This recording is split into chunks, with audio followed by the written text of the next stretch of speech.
ሰላም ልጆች እንዴት ናችሁ? እኛ በጣም ደህና ነን። ዛሬ ለእናንተ ይሆናሉ ያዘጋጀናቸው ቆንጆ ፕሮግራሞች አሉ። እኔ ስሜ ሄራን ዘላለም ይባላል። የመጣሁት ከቅዱስ ዮሴፍ ቁምስና ነው። ጓደኛዬ ደግሞ ስሜ ናኦድ ደስታ ይባላል። ከቅዱስ ዮሴፍ ቁምስና ነው የመጣሁት። ዛሬ ልዩ ፕሮግራሞችን ይዘንላችሁ ቀርበናል። በመጀመሪያ ከአባ ዮሐንስ ጋር የምናደርገው መንፈሳዊ ትምህርት፣ አሃ ድራማ፣ ትረካና ክራፍት እንቀርብላችኋለን። እኔና ሄራን በኋላ ተመልሰን እንመጣለን። እስከ ፕሮግራማችን ፍጻሜ ድረስ ቅዳሜን ከኛ ጋር ዋሉ።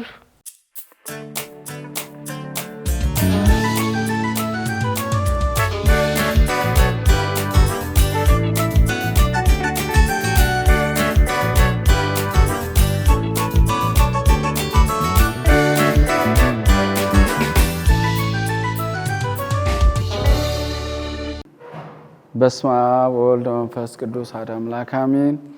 እግዚአብሔር አምላካችን ሆይ ስለሰጠህን ብሩህ ንጋት እጅግ አድርገን እናመሰግናለን። እነዚህን በፊትህ የሚገኙትን ሕፃናት እንድትባርክ እንድትቀድስ፣ አእምሯቸውን ልባቸውን እንድትከፍት፣ በቤትህ ውስጥ እንዲያድጉ በማስተዋል በጥበብ እንድትባርክልን በእመቤታችን በቅድስት ድንግል ማርያም አማላጅነት እንዲህ ብለን እንለምንሃለን። በሰማይ የምትኖር አባታችን ሆይ ስምህ ይመስገን፣ መንግሥትህ ይምጣ፣ ፈቃድህ በሰማይ እንደሆነ እንዲሁም በምድር ይሁን። የዕለት እንጀራችንን ዛሬ ስጠን፣ እኛም የበደሉንን ይቅር እንደምንል በደላችንን ይቅር በልልን፣ ከክፉ ሁሉ ሰውረን እንጂ ወደ ፈተና አታግባን። ምስጋና ለዘላለም ያንተ ነውና። ጸጋ የሞላሽ ማርያም ሆይ ሰላም ላንቺ ይሁን፣ እግዚአብሔር ካንቺ ጋር ነው። ከሴቶች ሁሉ የተባረክሽ ነሽ፣ የሆድሽም ፍሬ ኢየሱስ የተባረከ ነው። ቅድስት ማርያም የአምላክ እናት ለእኛ ለኃጢአተኞች አሁንም በሞታችን ጊዜ ለምኝልን። ለአብና ለወልድ ለመንፈስ ቅዱስ ምስጋና ይሁን ለዘላለሙ አሜን። ልጆች እንዴት ናችሁ? እንኳን ደህና መጣችሁ። ዛሬ ጌታችን ኢየሱስ ክርስቶስ እንዲሁ በማቴዎስ ወንጌል ምዕራፍ 18 እኛን ለማስተማር ተዘጋጅቷል። ከሁሉ የሚበልጥ ማን ነው በሚል ጥያቄ እንግዲህ የእያንዳንዳችንን አእምሮ የእያንዳንዳችንን ልብ ይኮረኩራል። ስለዚህ ወደ ትምህርቱ ከመግባታችን በፊት እንግዲህ እህታችን መክሊት የምታነብልንን የእግዚአብሔርን ቃል በጋራ በማስተዋል እንስማ። የማቴዎስ ወንጌል ምዕራፍ 18 ከቁጥር 1 እስከ 5 ከሁሉ የሚበልጥ ማን ነው? በዚያ ሰዓት ደቀ መዛሙርቱ ወደ ኢየሱስ ቀርበው በመንግሥተ ሰማያት ከሁሉ የሚበልጥ ማን ነው ብለው ጠየቁት። ሕፃን ልጅ ጠርቶ በመካከላቸው አቁመው እንዲህም አለ፣ እውነት እላችኋለሁ ካልተመለሳችሁና እንደ ሕፃናት ካልሆናችሁ ወደ መንግሥተ ሰማያት ከቶ አትገቡም። እንደዚህ ሕፃን ትሑት የሆነ ሁሉ በመንግሥተ ሰማያት የሚበልጠው እሱ ነው። እንደዚህ ሕፃን ያለውን በስሜ የሚቀበል ሁሉ እኔን ይቀበላል። ይህ የክርስቶስ ቃል ነው። ክርስቶስ ሆይ ምስጋና ላንተ ይሁን። አሜን። ቁጭ በሉ ልጆች። በጣም ጥሩ። እንግዲህ ከወንጌሉ እንደተነበበልን ከሁሉ የሚበልጥ ማን ነው ብሎ ጥያቄ ይጠይቃል አይደለም ቅዱስ ቃሉ? እስኪ ለእናንተ ከሁሉም የሚበልጥ የእግር ኳስ ተጫዋች ማን ነው? ማንን ነው የምታውቁት? እሺ ሮናልዶ። እሺ መሲ። እሺ ሌላስ?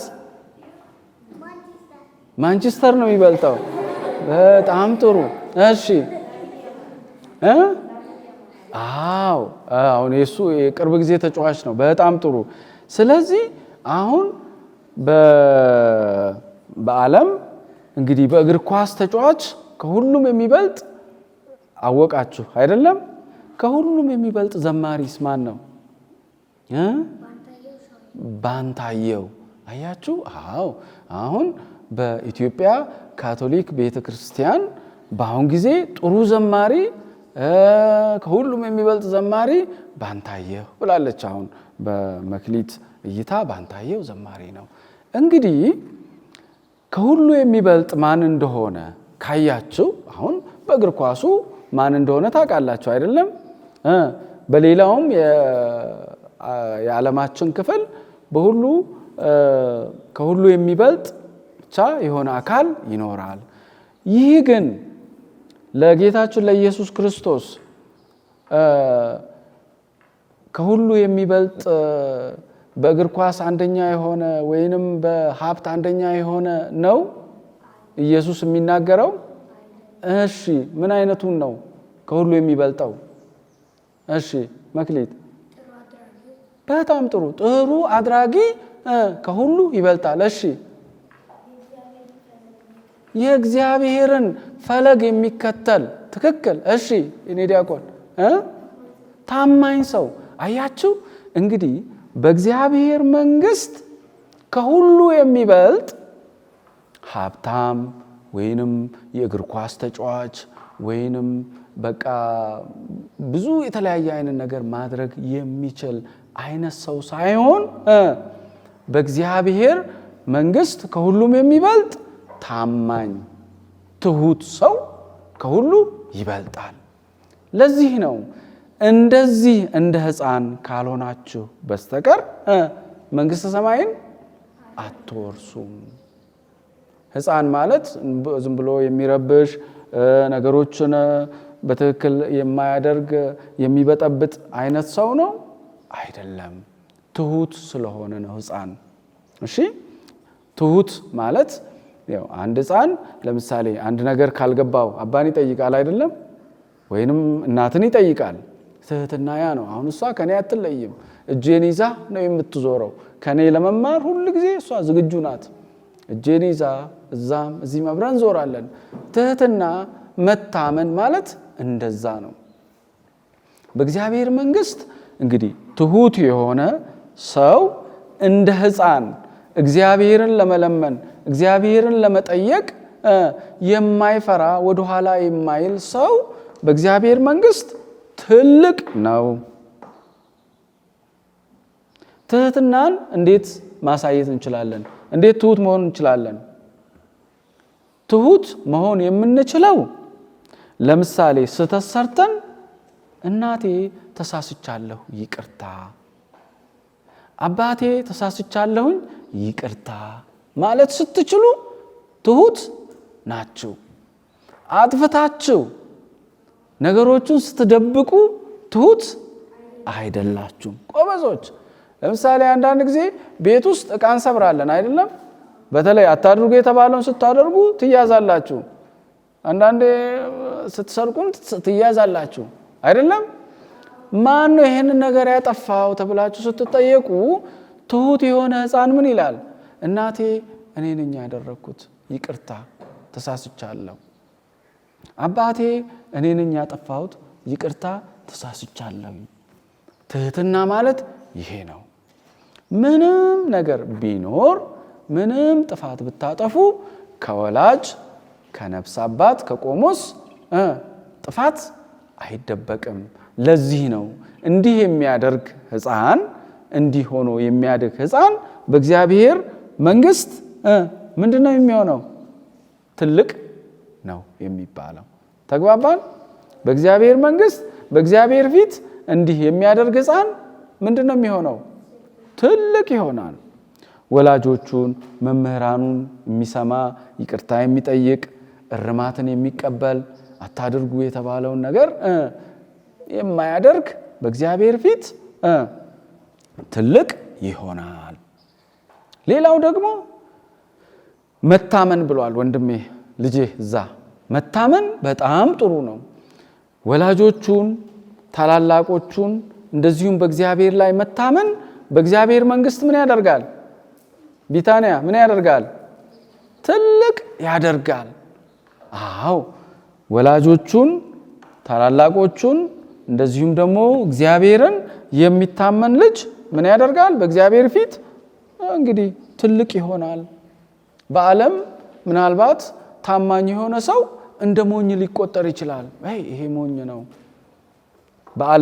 በዓለም አስተሳሰብ እንደዛ ልትባሉ ትችላላችሁ። ነገር ግን በእግዚአብሔር ፊት የሚታመን ሰው ሁሉ ጊዜ ምንድነው የሚሆነው? ትልቅ ነው የሚሆነው። የሚታመን ሰው ወይንም የሚታመን ልጅ ምን ያደርጋል? ይጸልያል። ሁሉ ጊዜ ይጸልያል። ከዚህ በፊት ታስታውሳላችሁ አይደለም? የሆነ ጊዜ ስጠይቃችሁ መቁጠሪያ የሰጠሁ ጊዜ ታስታውሳላችሁ። ማታ ማታ ምን አድርጉ ነበር ያልኳችሁ?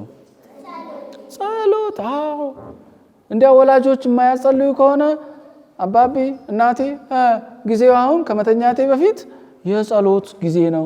ጸልየን ምን እንሆናለን? እንተኛለን። ጠዋት ስንነሳስ እንጸልያለን። ትክክል።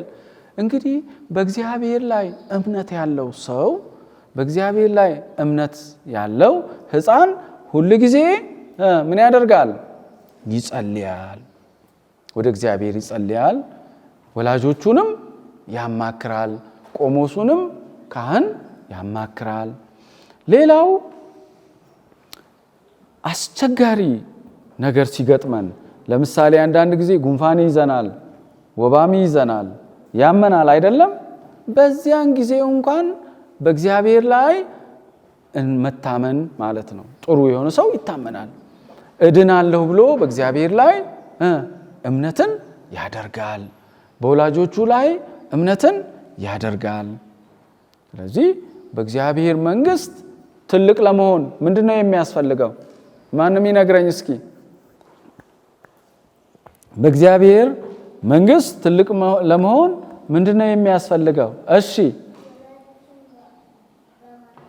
ወላጆችን በማመን እሺ፣ ጸሎት ማድረግ እሺ፣ ሰው የሚለንን ነገር መስማት እሺ፣ ትሁት መሆን በጣም ጥሩ። ሌላ እጅ አለ እዛ ጋር እሺ፣ ታማኝ መሆን። በቃ እንግዲህ በእግዚአብሔር መንግስት ትልቅ ለመሆን ወይንም የተከበረ እግዚአብሔርን የሚፈራ ምእመን ሆኖ ለመገኘት አንደኛ ትሁት መሆን፣ ሁለተኛ መታመን እጅግ አስፈላጊ ነው። የዛሬ አስተምሯችን ስለ ትህትናና ስለ መታመን፣ ስለ መጸለይ እንግዲህ እግዚአብሔርን ደግሞ በአስቸጋሪ ጊዜ ስለማመን የሚያስተምር ትምህርት ነውና እንግዲህ ይሄንን በዚህ ደምድመን የመጨረሻ ቡራኬን እንድትቀበሉ ምኞቴ ነው። ሁላችንም ለቡራኬ እንነሳ።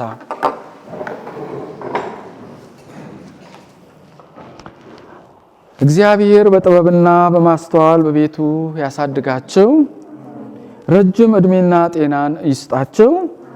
ለሌሎች የምትተርፉ ሁኑ። አእምሯችሁ ፈጣን፣ አንደበታችሁም ቀልጣፋ ይሁን። ሁሉን የሚችል የእግዚአብሔር አብ፣ የእግዚአብሔር ወልድ፣ የእግዚአብሔር መንፈስ ቅዱስ ቡራኬ በእናንተ ላይ ይሁን። አሜን።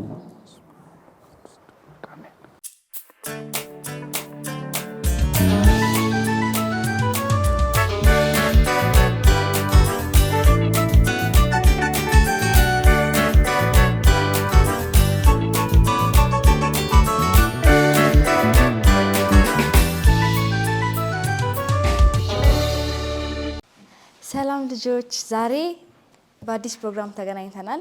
አዲስ ክራፍት ልንሰራ ነው የመጣ ነው። ዛሬ የምንሰራው ደግሞ ይሄንን ነው። እቺ የምትመስል የምታምር የአየር ማሽከርከሪያ ናት እና ይሄንን ለመስራት የሚያስፈልጉን ነገሮች ደግሞ መቀስ፣ ፓርከር እና ማጣበቂያና ኤፎር ፔፐር ነው። ስሜ አሜን ነው። ዛሬ ደግሞ የምንገኘው ከማራማዊትና ከሚኪያስ ጋር ነው። መስራት ስንጀምር ይሄንን መጀመሪያ እኩል ቦታ እናጥፈዋለን። 4 እኩል ጎን እንዲሰራልን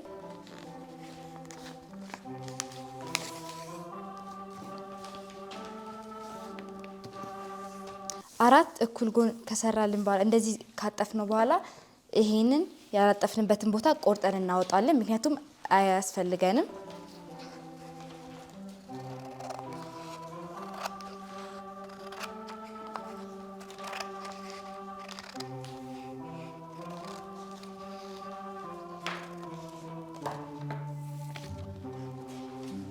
እንደዚህ ቆርጠን ስንጨርስ እኩል 3 ጎን ያለው ይሰጣናል። ስንከፍተው ደግሞ 4 ጎን ይኖረዋል ማለት ነው።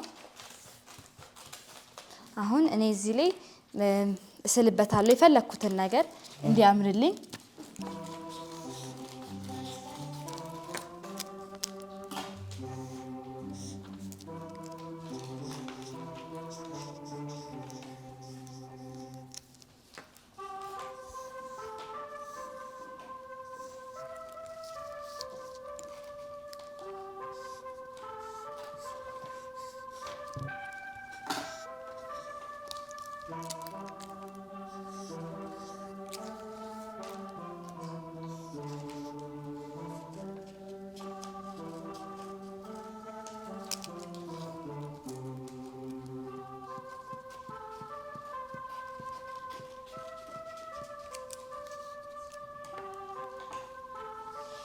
ስሜን ጽፍበታለሁ የራሴ እንደሆነ ለማሳየት።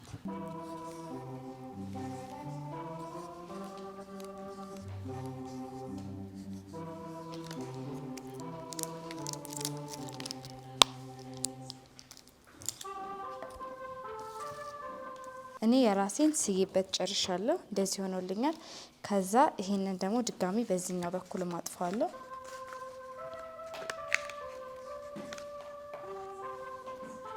እኩል አድርጌ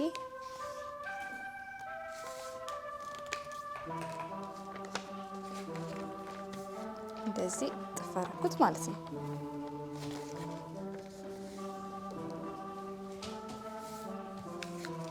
ከዛ እንዲኮነልኝ በኋላ እስከ መሀል አካባቢ ድረስ እዚች ድረስ መጀመሪያ የቱ ጋር ድረስ እንደምቆርጠው አሳያለሁ ማለት ነው። እዚች ጋር ድረስ ቆርጣለሁ።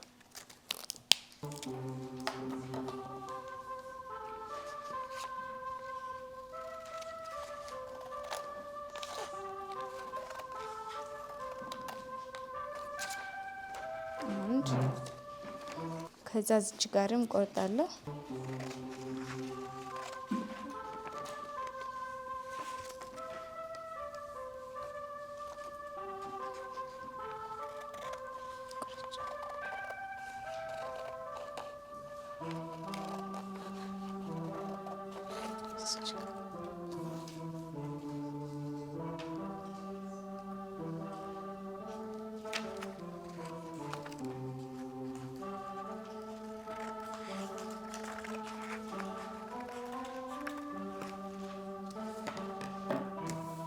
ነው እንደዚህ ቆራርጫለሁ። እዚህ ጋር እንደዚህ ክፍት ናቸው ማለት ነው ሁሉም ቦታዎች ላይ። ከዛ ማጣበቂያን አመጣና መሀል ላይ አደርጋለሁ። መጀመሪያ እዚህ ጋር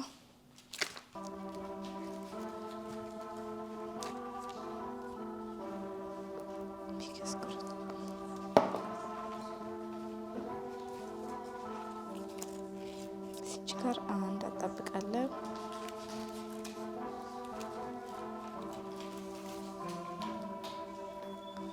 አንድ እየዘለልን ቀጣይኛው ላይ አሁን እዚህ ጋር አጣበኩኝ፣ እዚህ ጋር ዘላለሁ ማለት ነው።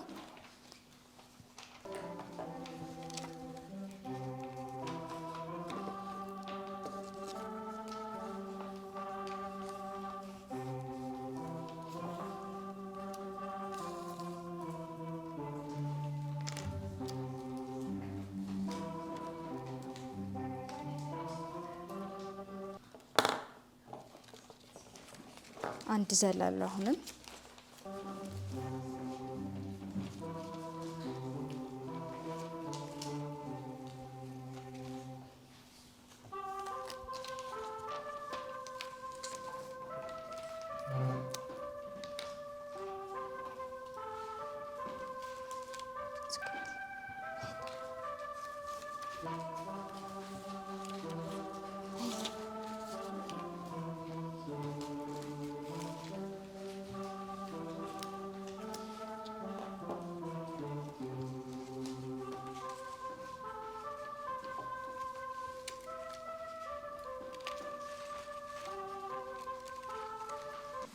አሁን አሪፍ መጥቶልኛል ማለት ነው።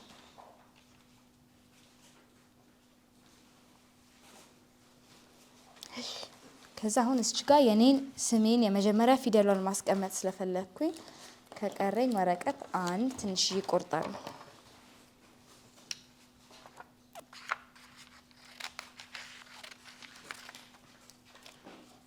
ትንሽ ነው የሚያስፈልገኝ፣ ቦታዋም ትንሽ ስለሆነች ማለት ነው።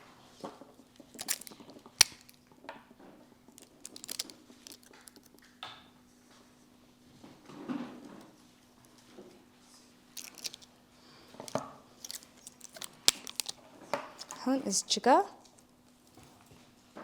ኤ ብዬ ጽፌያለሁ ማለት ነው የስሜን።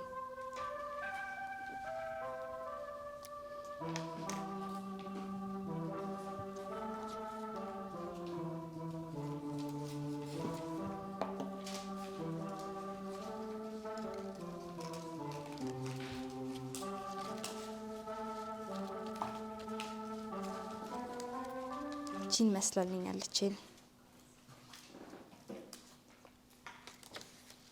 ዛሬ የሰራንላችሁ ይሄን ይመስላል። በቀጣይ ሳምንት ደግሞ አዲስ የሚያምር እናዘጋጃለን። ከዛ አመሰግናለሁ።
ሰላም ሰላም ውድ ጓደኞቼ እንደምን አላችሁ? እኔ በጣም ደህና ነኝ። ስሜ ያሲን ይባላል። የመጣሁት ከቅዱስ ዮሴፍ ቁምስና ነው። ዛሬ ደግሞ አዲስ በጣም ደስ የሚል ትረካ ያስተምራችኋል ብዬ ያሰብኩትን ትረካ ይዤላችሁ መጥቻለሁ። ትረካው ምን እንደሚል እስኪ አብረን እንመልከት። የትረካችን ርዕስ ከሁሉ የሚበልጠው ማን ነው? እስኪ እንመልከተው ታሪኩን። አንድ ቀን የኢየሱስ ደቀ መዛሙርት በማዕከላቸው ትልቅ ክርክር ጀመሩ። ምን እያሉ የሚከራከሩ ይመስላችኋል? በመንግስተ ሰማይ ከሁላችንም የሚበልጠው ማን ነው እያሉ ነበር የተከራከሩት። አንዳንዶቹ እኔ ነኝ ታላቅ ይላሉ፣ ሌሎቹ ደግሞ እኔ ነኝ ብርቱ ይላሉ። በዚህ ጊዜ ወደ ኢየሱስ መጡና በመንግስተ ሰማይ ከሁሉ የሚበልጠው ማን ነው ብለው ጠየቁት። እነሱ የጠበቁት ኢየሱስ ኃይለኛ የሆነው ወይም ብዙ ገንዘብ ያለው ወይም ደግሞ አዋቂ የሆነው ሰውን ይጠራል ብለው ነበር። ነገር ግን ኢየሱስ በዚያ አካባቢ ይጫወት የነበረ አንድ ትንሽ ልጅ ጠራ። ልጁንም አምጥቶ በማዕከላቸው አቆመው። ልጁ ምናልባት እናንተን የሚያክል ንጹሕና ፈገግታው የሚያምር ልጅ ነበር።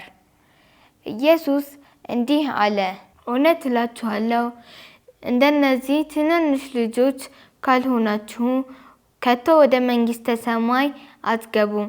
ስለዚህ ልክ እንደዚህ ሕፃን ራሱን ዝቅ የሚያደርግ በመንግስተ ሰማይ ከሁሉ የሚበልጠው እርሱ ነው አለ። ቀጥሎም ኢየሱስ እንደዚህ ያለውን ትንሽ ልጅ በስሜ የሚቀበል ሁሉ እኔን ይቀበላል በማለት ልጆችን ምን ያህል እንደሚወዳቸውና እንደሚያከብራቸው ተናገረ። ልጆች፣ ይህ ታሪክ ምን ያህል ድንቅ ነው! አያችሁ? በዚህ ዓለም ሰዎች ትልቅ ሰው ለመባል ብዙ ገንዘብ፣ ትልቅ መኪና ወይም ትልቅ ስልጣን ያስፈልጋል ብለው ያስባሉ። እግዚአብሔር ግን የሚያየው ሌላ ነው። እግዚአብሔር በዓይኑ የሚያየው የሰውን ልብ ብቻ ነው። ለምንድን ነው ጌታችን ኢየሱስ ክርስቶስ ትናንሽ ልጆችን እንደ ምሳሌ ያደረገው? አንደኛ፣ ልጆች ትሁት ስለሆኑ ወይም ልጆች ትሁት ናቸው። እኔ ሁሉንም አውቃለሁ አይሉም። ከአዋቂዎች ለመማር ዝግጁ ናቸው። ሁለተኛ፣ ልጆች ቶሎ ይቅርታ ይባባላሉ ወይም የይቅርታ ልብ አላቸው። ዛሬ ከጓደኞቻቸው ጋር ቢጣሉ ነገ ተቃቅፈው ይጫወታሉ እንጂ በልባቸው ቂም አይዙም። ሶስተኛ፣ ልጆች ሙሉ በሙሉ ይታመናሉ ወይም ይተማመናሉ። ምግብ ሲርባችሁ እናታችሁ እንደምትሰጣችሁ ታውቃላችሁ፣ አትጠራጠሩም። በእግዚአብሔር ላይ ደግሞ እንዲያውም የበለጠ እምነት ሊኖረን ይገባል። በእግዚአብሔር መንግሥት ውስጥ ልጆች እጅግ በጣም ትልቅ ቦታ አላቸው።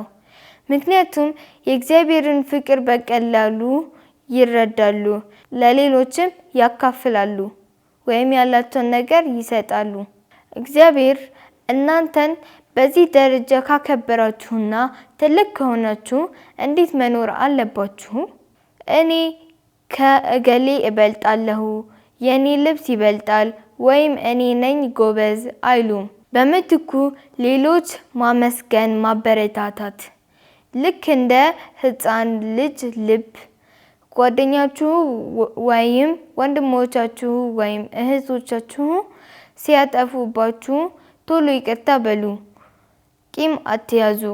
የሚያስፈራ ነገር ሲያጋጥማችሁ እግዚአብሔር አባታችሁ ከእናንተ ጋር እንዳለና እንደሚጠብቃችሁ ሙሉ በሙሉ እመኑ። ትልልቅ ሰዎች ከእናንተ ፍቅር፣ ደስታን እና ሰዎችን ይቅርታ መጠየቅ እንዲማሩ አድርጉ። እናንተ በቤተ ክርስቲያን መዝሙር ስትዘምሩ፣ ጸሎት ስታደርጉ ትልልቆቹ አይተው ይበረታታሉ። እናንተ የእግዚአብሔር መንግሥት ውድ ዕንቁዎች ናችሁ። የዛሬን ልጆች በእግዚአብሔር ዓይን ያላቸውን ትልቅ ቦታ የሚተርከውን ታሪክ እንደወደዳችሁ ተስፋ አደርጋለሁ። ስላዳመጣችሁኝ እጅግ አመሰግናለሁ። ከዚህ ታሪክ የወሰዳችሁትን ትምህርት ለቤተሰቦቻችሁ ተናገሩ። እስከ ሳምንት፣ መልካም ሳምንት። ወዳችኋለሁ። አብሬያችሁ የነበርኩት ስዩም ነኝ። እስከ ሳምንት፣ መልካም ሳምንት ልጆች።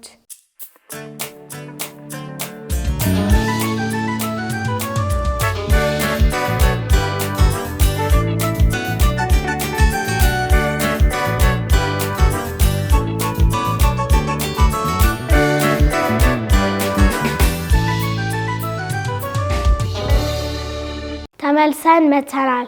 ዛሬ ባያችሁት ነገር ጥሩ ትምህርት እንደተማራችሁ ተስፋ እናደርጋለን። ዛሬ ባያችሁት ነገር በአካባቢ በትምህርትና በቤት እንደምትተገብሩ ተስፋ እናደርጋለን። በቀጣይ ሳምንት በሌላ ፕሮግራም እስከምንገናኝ ድረስ እንወዳችኋለን። ቻው ቻው።